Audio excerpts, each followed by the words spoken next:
5 berita terpopuler hari ini Rabu 3 September 2025 di Bloomberg Technos Flash 5. Yang pertama, Mendagri ungkap instruksi Prabowo soal batasan aksi demo. Menteri Dalam Negeri Tito Karnavian membeberkan arahan Presiden Prabowo yang meminta TNI dan Polri untuk melindungi aksi unjuk rasa damai. Namun Presiden juga meminta tindakan tegas terukur bagi demonstran yang anarkis, merusak fasilitas umum dan pribadi. Presiden juga disebut meminta aparat tegas membubarkan demonstrasi yang melebihi ketentuan batas demo, yaitu pukul 18 waktu Indonesia bagian Barat. Hal ini disampaikan Tito Karnavian dalam rapat koordinasi pengendalian inflasi daerah tahun 2025 Selasa 2 September. Selain itu, Tito juga menyinggung aturan Covenant Internasional tentang hak sipil dan politik atau International Covenant on Civil and Political Rights atau ICCPR yang diratifikasi menjadi Undang-Undang Nomor 9 Tahun 1998. Dalam aturan ini dijelaskan bahwa menyampaikan pendapat seperti demonstrasi wajib mendapat perlindungan hukum, namun dengan batasan seperti harus menjaga ketertiban, menghormati aturan moral, hingga menjaga keutuhan negara dan bangsa. Kedua, laba Arci diramal naik 2 triliun rupiah tahun depan. Laba bersih emiten emas Grup Raja Wali PT Arci Indonesia Tbk atau Arci dikabarkan akan melonjak hingga 2 triliun rupiah pada 2026.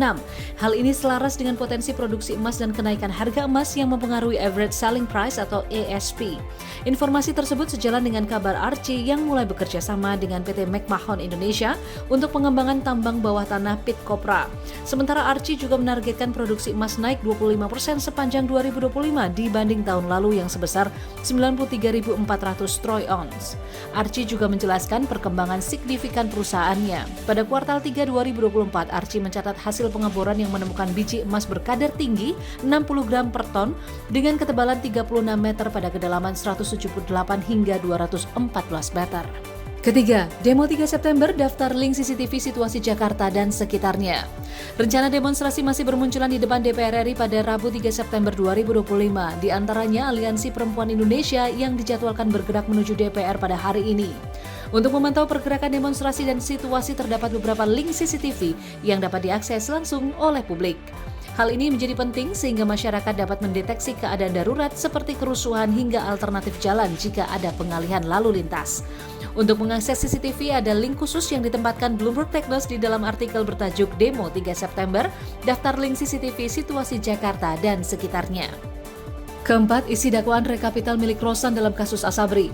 PT Rekapital Asset Management atau RAM, perusahaan yang didirikan oleh CEO dan antara Rosan Roslani dan mantan Menteri Pariwisata Sandiaga Uno menjadi sorotan dalam sidang perdana dugaan korupsi pengelolaan dana investasi PT Asabri Persero di Pengadilan Tipikor Jakarta Jumat 29 Agustus 2025.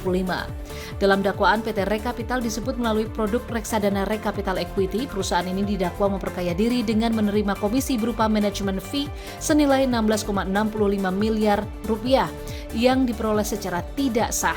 Kemudian Rekapital Asset Management juga dinilai merugikan keuangan negara berdasarkan hitungan BPK senilai 300 miliar rupiah.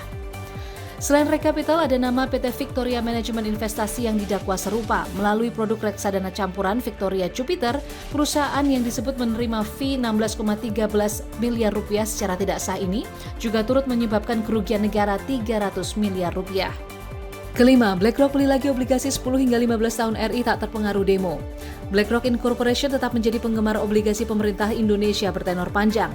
Navin Saigal, kepala obligasi tetap fundamental BlackRock untuk Asia Pasifik, menyatakan berita terbaru seperti konflik sosial dan politik di Indonesia tak mengubah posisi perusahaannya di Indonesia.